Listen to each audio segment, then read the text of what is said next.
Thanks, everyone. I'm really excited to have this wonderful set of women who are leading in changing the advertising landscape. I'm going to let them introduce themselves. I'll start. I'm Hannah Mirza. I'm the founder and CEO of the Responsible Marketing Agency, and I'll hand over to Deborah next. Hi, I'm Deborah Badamossi. I'm the CEO for Brand Advance in EMEA. And I'm Isabel Massey. Thanks, Jerry, for the shout out there. I'm VP of Media and Content at Diageo, so also look after spirits and beers. Hi everyone, I'm Maya Orr. I'm the MD of Connect Management. We are an influencer marketing agency and a talent agency, and we've got the fastest growing social first roster of talent. Hi, I'm Elizabeth Anyabner. I am co-founder of 16 by 9, which is a media agency focused mainly on screen-based media, so video, any kind of moving image, generally above the line. What a wonderful set of incredible women. I'm really excited to talk to them. The topic we're going to talk about today is media investment activism. And the thing that drives me really passionately is how much we've done to sort out brand safety. We spend an extraordinary amount of money making sure that all of the context in which our advertising is displaying is positive and not taking away from the marketing and the efforts that we're doing. But what's concerning to me is, are we doing enough to make sure we are making the context positive? And are we spending the same amount of money in tech and content production to put out a really diverse set of kind of contexts in which we can have our advertising represent? So I'm going to come to Elizabeth first. Do you think we have a diversity problem when it comes to the media we see today? So I think that we're still caught up, and my media actually is very much above the line, so I do a lot of TV and video and things like that. So I do the traditional, which does have its place, but not only use of that. So, and I think that we get caught up still in the traditional approach, which is measuring against reach, and effectiveness, very much being very efficient, and I guess because it's broad, it tends to come in sort of more cost effective generally, so yes, there is the detriment to that then is we end up with more mass and maybe perhaps not as diverse because we don't necessarily look so much at context or the quality or places where we can go to mix up the media to ensure that we are reaching all. So we have a traditional approach to how we buy, and how we plan and how we look, although there are some shifts, so we still have that. And moving on to you, Deborah, you're obviously working at Brand Advance. What are you doing to help close those gaps? And do you think we could be accelerating this in any way to really help support more diverse content, more diverse businesses? Yeah, so to give context, Brand Advance Group is an ad tech company that specialises in providing advertising to the underserved audiences. So we focus on LGBTQ, Black, 50+, Asian, religion, anyone with a protected characteristic who would typically not see advertising. We make sure that advertising reaches them. So what we're doing really is part of our overall DNA is trying to close that gap, and just we do a lot recently of education, just educating clients and agencies about the importance of it. There's always a question around scale, because obviously if you're looking at traditional media, you can get mass reach, but mass reach is fully saturated. It's an oversaturated marketplace. When you start to look at more emerging audiences, like people with protected characteristics, actually you're getting into a much cleaner space. And so we're just trying to do a lot more to educate brands and agencies on the benefits of that, and also looking at the impact it has on minority-owned and operated publishers as well. So it's a double-edged. No, it's not a sword. It's a double-sided coin. So on the first side of the coin is reaching audiences. On the second side is supporting communities. So there's a lot that we are doing to try and like I say, education is the big thing, but ultimately it's about trying to hold people accountable. And, you know, we use platforms like this to just say, listen, you said you were going to spend 740 million supporting minority-owned and operated publishers as well as reaching audiences. Where's that money?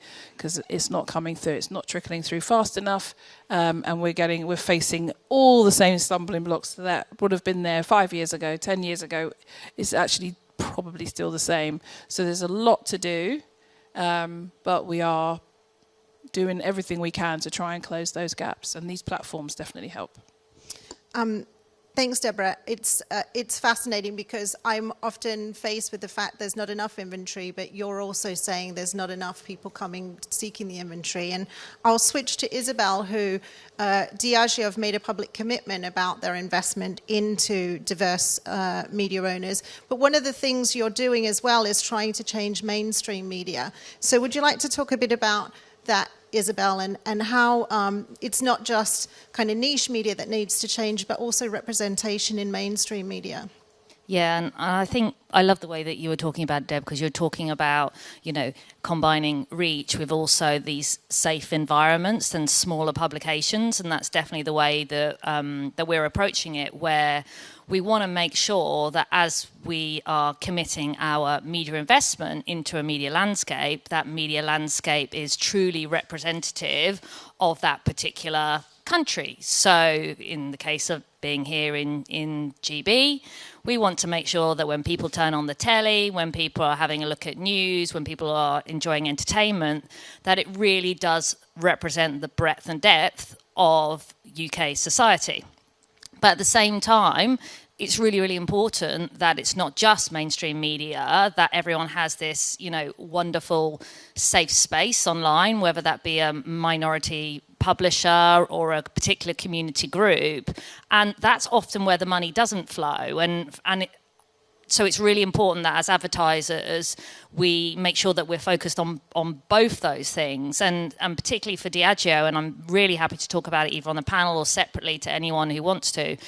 Like for us, it's meant like really recalibrating the way that we plan our digital media, and we're very early on that journey. I thought it was going to be fairly easy to do, but it's not, and that's why I recommend that everyone, you know, really has a look at how you can unpick the traditional ways that media is planned and bought in order to support this agenda.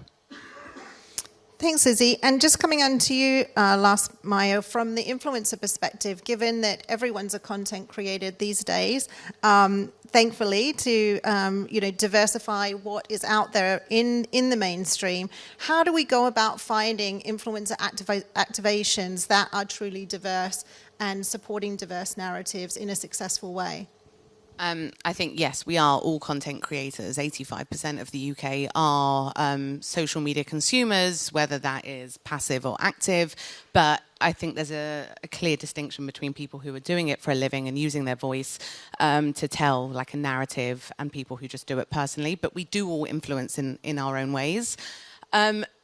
I suppose it depends very much on which area of diversity you want to. I think it's so broad to say, you know, I want to reach a diverse audience, or, you know, well, I mean, you would break down which level and which area of that.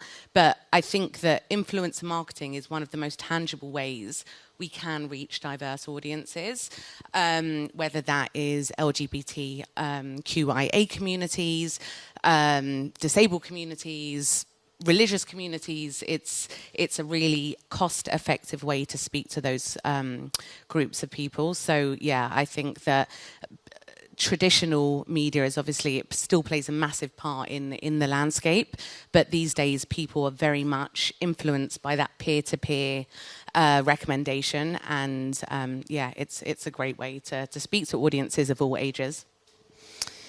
I'm going to pivot the conversation now and talk a bit about sports coverage for women's sports, because it is one of the areas that's probably least represented in the media, except when a team's doing really well. And we saw that with the Lions, with the women's football, but it's not something that's consistent. Why is that? You know, why is there this kind of constant battle to get representation? And how do we as an industry tackle that? Come to you, Isabel. So who's watching Wimbledon? Who watched Wimbledon yesterday? Anyone? Yes. And I think this is the thing. There are these incredible tentpole sporting moments where female athletes, female teams get represented equally to men in terms of coverage. And I'd say Wimbledon is one of those that is, has made great strides over the last few years. But beyond those tentpole moments, if we think about day-to-day female sports coverage, what you see in terms of what's broadcast, what you see in terms of what's covered in the news, only 6% of coverage in GB, 4% globally, is female sport. That's so low. That's so low. And there is a reason for it. And I've talked at length to different broadcasters and different editorial groups around it. And quite simply, a lot of it is to do with consumer demand for it. But of course, it's so chicken and egg, because consumer demand is driven by it being broadcast and there being editorial coverage.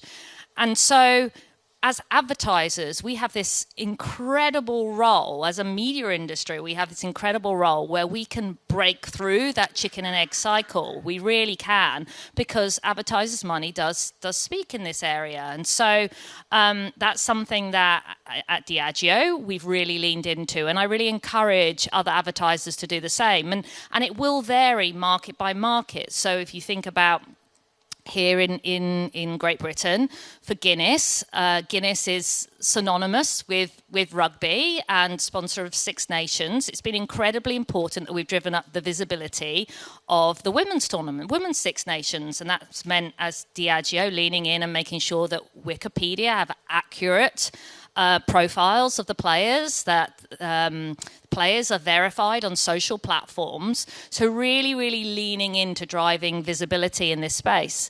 In other markets, let's say in Cameroon, we've actually set up a female league, so Guinness Super League for football, because that was something that didn't exist before.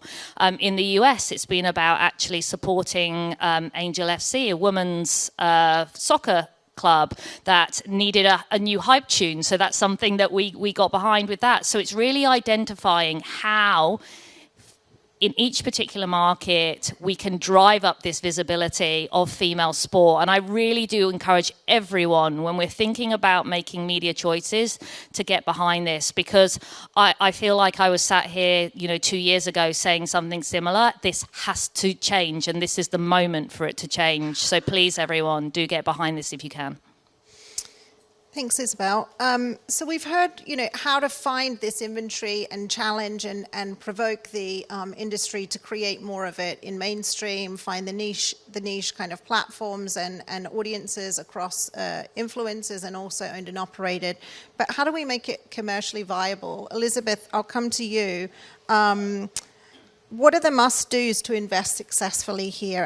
And how do we go about buying diverse media in a way that is supported by the business and seen as something that's going to drive the business forward? Yeah, I think, we have this knack, and that includes me, to sort of put things in boxes. So when we're talking about diverse or media, we sort of put it over there. So then we tend to think of it as a 5% of the overall budget, or 2%, or whatever it is.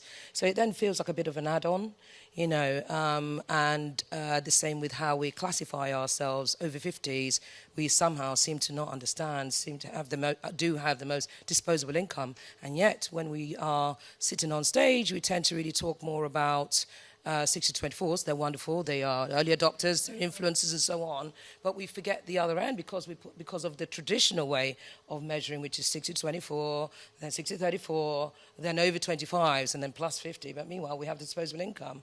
And so we need to start getting out of that box, really, and sort of thinking about the fact that by blending the way we buy, blending the way we plan as in brands, the way they plan their their media, it's actually complementing and ultimately increasing, or whether it's getting incremental media, whether it is actually talking to the people that you're targeting, whether it is that you're being representative of the people that you are actually trying to represent.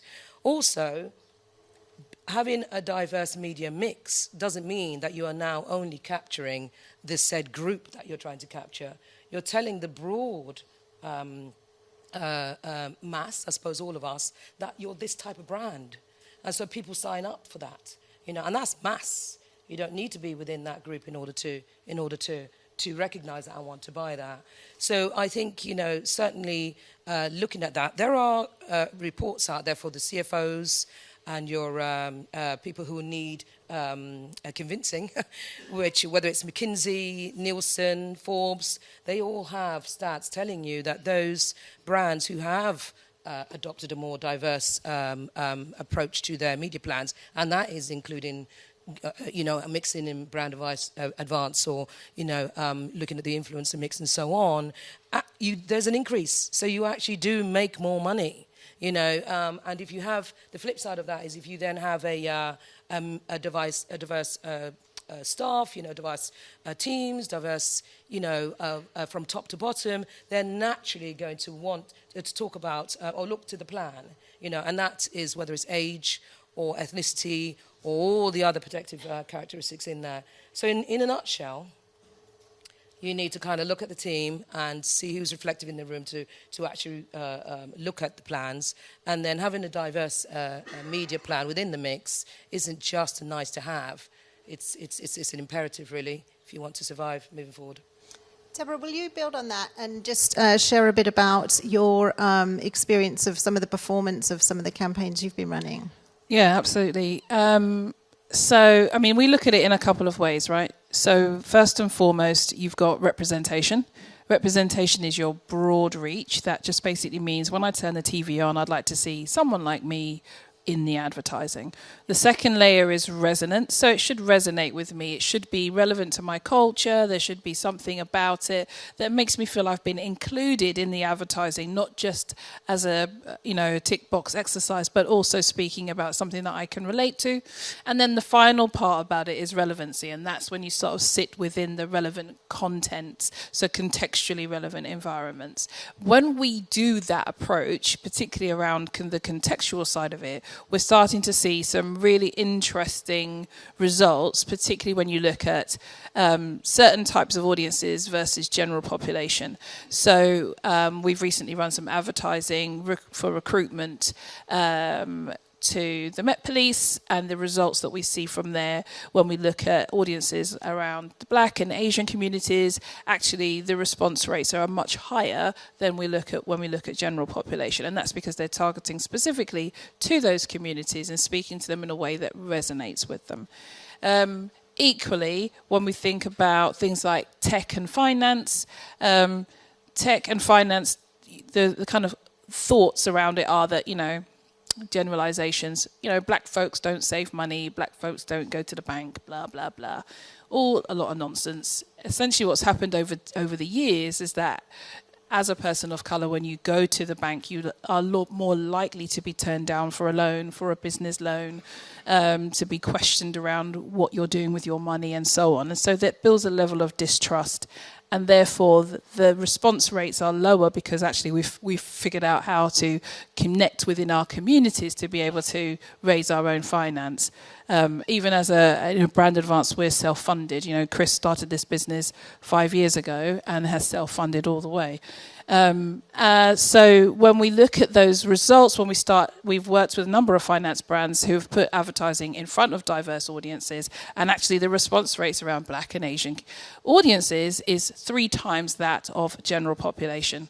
No surprise, because now for the first time they're being included in the advertising and being spoken to in a way that resonates with them and their needs and requirements. So there's an absolute need for it, and I think The other myth that we have is around scale. Across globally, if we look at the top 20 countries across the world, there's over 1 billion impressions available every single day to reach diverse audiences. And then when you look at what that diverse audience makeup is in every single country, it is different. I think you mentioned that as well, right? So it's not, in UK, representation is more around ethnicity. There will be LGBTQ, and then there will be some religion. If you're looking at a country like Germany, for example, then it's going to be much more skewed towards religion. There's a very high Turkish population in Germany, and that Turkish population tends to be more Muslim, and therefore that becomes your skew in terms of underrepresentation. And it differs by markets. It's not a one-size-fits-all, and many countries will say there's no diversity in my country. If you look at all of Europe, 6% of Europe identifies LGBTQ. That's 74 million people. 74 million people is exactly the same size as Spain.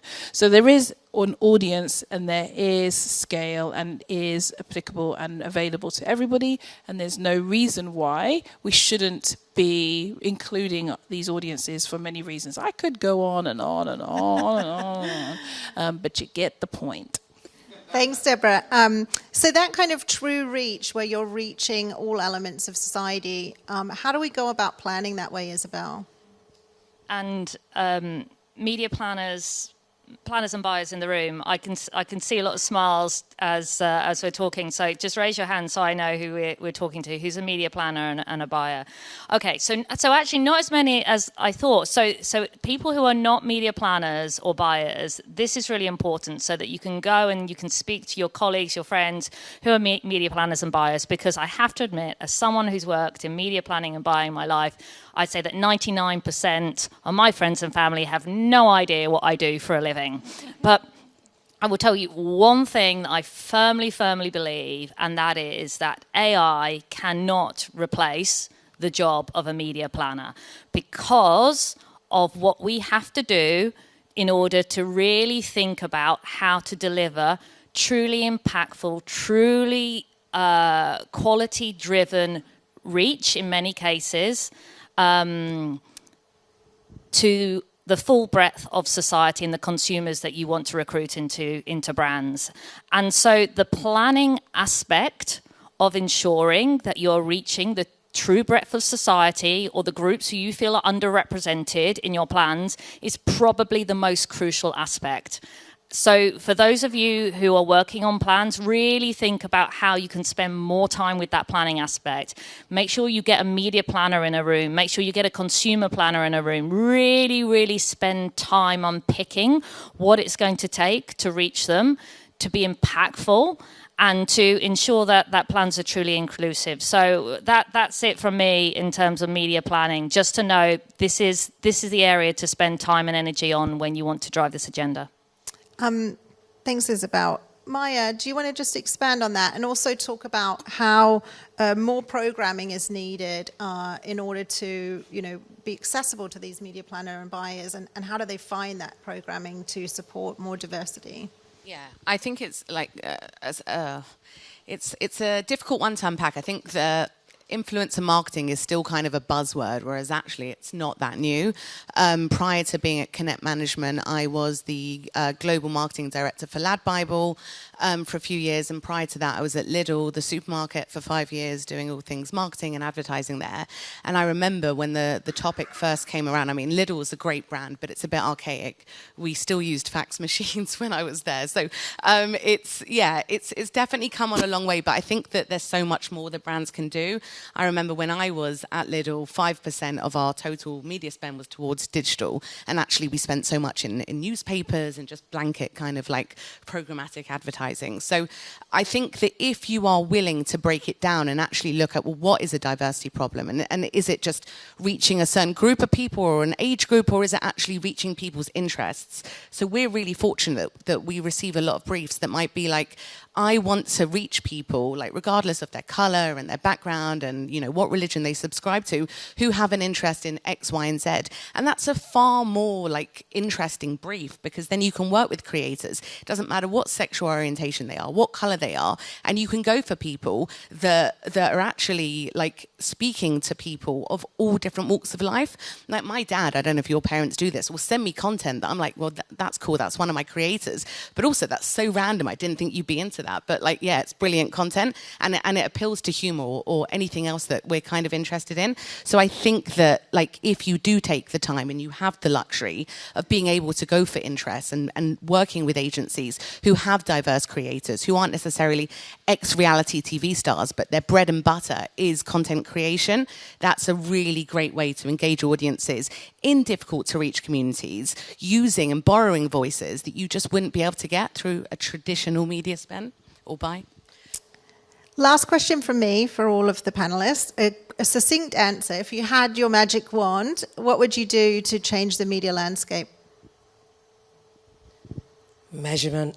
I think if we could just pull everything in so you can actually really, and a simple way to plan and buy so you can actually include everything in there, you know, so that you can really see the value. Yeah.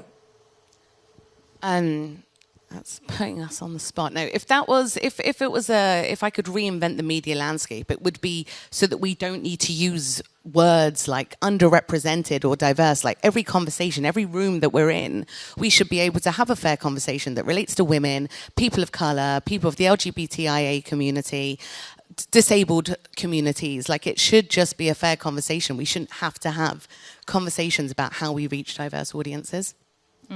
Yeah, and so for me, it would be to ensure that people who are creative, that are innovative, receive investment. And so that would mean, in some instances, taking out the middle people, in some instances, taking out the tech layers. But this is something that's in our control. And that's what I love about this question. It doesn't take reinvention to do this. We can make it happen.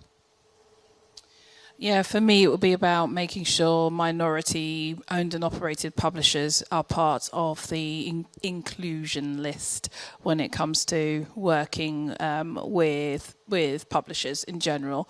I know you said be succinct. I'm trying. But essentially, if you're in media, then you've probably got access to around 5,000 websites that you're going to run advertising across. To keep it short, you'll say, I'll just work with the top 250. The top 250 do not include the minority owned and operated, so dollars do not flow as well as they should do to those publishers. So I would say create a way of including those publishers in your top 250, or at least creating a pool that allows you to pick from them and pull them in, so that everybody is benefiting. Everybody gets a chance to grow. Everybody's business gets a chance to survive. And can I just very quickly build on this to say, it doesn't happen by chance. Like, as someone who has in Diageo put this as a call to action to our teams and realize how hard it is to get done, it won't happen by chance. So this coming year, as an example, in Diageo, we're saying 20% of our programmatic investment needs to go into this space, because you have to set yourself a hard target and a stretching target to get there. So that would be my recommendation. Yeah, and my final one to add is, I think that if I was to go and spend £20,000 or £100,000 or £1 million of my own money, if I was, it was genuinely my own money that I was media buying with, I would really want to know what I'm buying. And I'm surprised today still how many people just go, oh, it's another 100,000 to a social platform. It's an easy buy. But if I really analysed what I was buying, I'd probably stop buying some of the things I was buying and really make some more conscientious decisions. So I know Ben's in the wings. Did we have some questions? Or? Yes, I'd love to open it up for a couple of questions if we have any here. Okay, Norm, don't want to get on stage yet. You just want to ask more questions? To Isabel, I've seen what you've done to female sports. I've seen your speech in Athens 2 years ago or so, and was very impressed. When you stop doing things like that, so this big promotion, this big campaign on that, does the coverage stop immediately? So, or is female football or female rugby now bigger in the UK? I love your question, because this is one of the most provocative questions that I'm landing with news publications and the people we worked with at the moment, saying that I'm incredibly disappointed to see that the baseline doesn't keep going up when we step back, and what is it truly going to take. So you're absolutely right. I think it's going to require more people getting together and holding a firm stance around, we put money in, the baseline goes up incrementally every time. So if you're interested, we'd love to chat. I think there's been a lot of outreach and offering of willingness to exchange ideas. So I'd just like to say thank you very much for the panel, and by all means reach out, communicate with them via the application. Thank you very much.